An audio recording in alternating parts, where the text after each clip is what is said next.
Before I go to the opposition, क्योंकि मरियम नवाज साहिबा के क्लिप्स चले हैं इंट्रो में, और इलेक्शन कमीशन की जितनी भी प्रेस रिलीज है, मरियम नवाज खुद कहती हैं it is a charge sheet against the government, against PTI. तो let's take the response from the government. क्या कहेंगे उस्मान डार साहब तमाम इल्जामात के जवाब में? बहुत शुक्रिया एहतशाम। देखिए एहतशाम, सबसे पहले इस हलके में 360 पोलिंग स्टेशन थे और तकरीबन कल रात 1-2 बजे तक, जहाँ तक मुझे याद है, 340 या 335 के करीब नताइज आ चुके थे। उन 335 या 40 पोलिंग स्टेशंस में पीएमएलएन तकरीबन 3000 वोटों से जीत रही थी। और उन 340 या 335 पोलिंग स्टेशंस पे ना ही एहसन इकबाल साहब वहाँ थे, मियाँ जवेद लतीफ़ साहब जो इनके MNAs हैं, और दीगर खवातीन वहाँ इनके MNA MPs मौजूद थे। किसी को कोई तहफ़्फ़ुज़ात नहीं थे, सब बात किया PTI ने, PMLN ने, जी ये सारे नताइज ठीक हैं।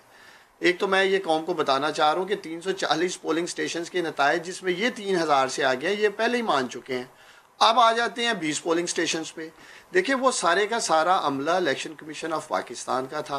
अगर एडमिनिस्ट्रेशन या इलेक्शन कमीशन ऑफ पाकिस्तान के बीच कहीं कम्युनिकेशन गैप था, कोऑर्डिनेशन गैप था, उसका जिम्मेदार जीतने वाला कैंडिडेट कैसे हो सकता है? अली असजद मल्ली जो एज़ पर 360 फॉर्म 45 थे, उसमें जाकर 7827 वोटों से वो जीत जाते हैं।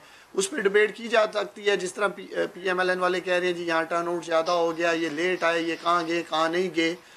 मेरे सामने तमाम प्रेजाइडिंग ऑफिसर्स, इनके लोग बैठे थे PMLN के। प्रेजाइडिंग RO ने इन सबसे बारी बारी पूछा, लेट आने की वजूहत जो भी थी उन्होंने रिकॉर्ड भी की, लिखी भी गई। तो ये सारे मामला एडमिनिस्ट्रेशन या इलेक्शन कमीशन के थे, जिसकी सज़ा अली असजद मल्ली को मैं समझता हूँ क्यों दी जा रही है। और दूसरी तरफ अगर धांधली ही धांधली हो रही थी और प्रेस कॉन्फ्रेंस में जिन्होंने कहा ठप्पे लग गए, ये कर दिया वो कर दिया, मरियम औरंगज़ेब साहिबा आज कल जब मैं इन्हें टाइम देता हूँ 1 हफ्ते का, ये कोई एक फुटेज दिखाएं जिसमें इनके पोलिंग एजेंट्स को हम बाहर फेंक रहे हैं, या कोई ऐसा बताएं, लेके आए सामने पोलिंग एजेंट जिसको बाहर निकाल कर ठप्पे लगाए गए हैं। मरियम नवाज साहिबा ने मुझ पे इल्ज़ाम लगाया, मैं एक government girls college polling station के अंदर 3 घंटे मैसूर होकर रह गया। आप समा के रिपोर्टर, जो आपका रिपोर्टर है सियालकोट का, उसको लें अभी लाइव, मैं आपको बोल रहा हूँ, उसे पूछे उस्मान डार अंदर क्या कर रहा था, एक और टेलीविजन चैनल पे आपने इसी तरह थे, और जो एक और टेलीविजन चैनल पे आपने इसी तरह ये चैलेंज दे दिया था। वो फिर रिपोर्टर आया, उसने कहा जी बाहर तो निकल सकते थे, कोई रोक नहीं थी। और वो आज मरियम नवाज ने अपनी प्रेस कॉन्फ्रेंस में हवाला दिया है आपकी उस स्टेटमेंट का, और फिर रिपोर्टर ने उसके ऊपर जो रिपोर्ट किया उसका।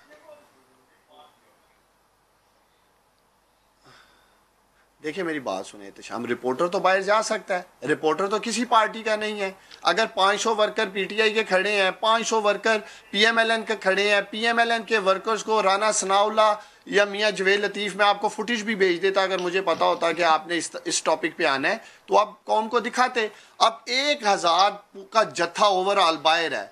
मैं बाहर निकलता हूँ इश्तियाल में, जब वहाँ लड़ाई झगड़ा होना था, सैकड़ों की तादाद में सारे वर्कर्स हॉस्पिटल जाते।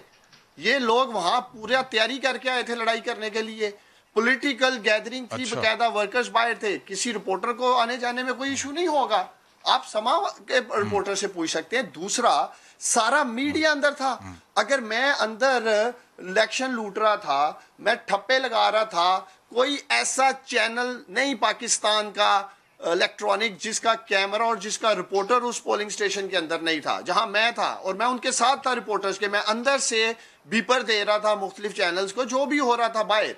तो कहने का मकसद ये, इलेक्शन लूट लिया, इलेक्शन लूट लिया। कोई एक फुटेज मैं अभी भी चैलेंज कर रहा हूं अपने प्रेजाइडिंग ऑफिस इसकी पोलिंग एजेंट की दिखाएं।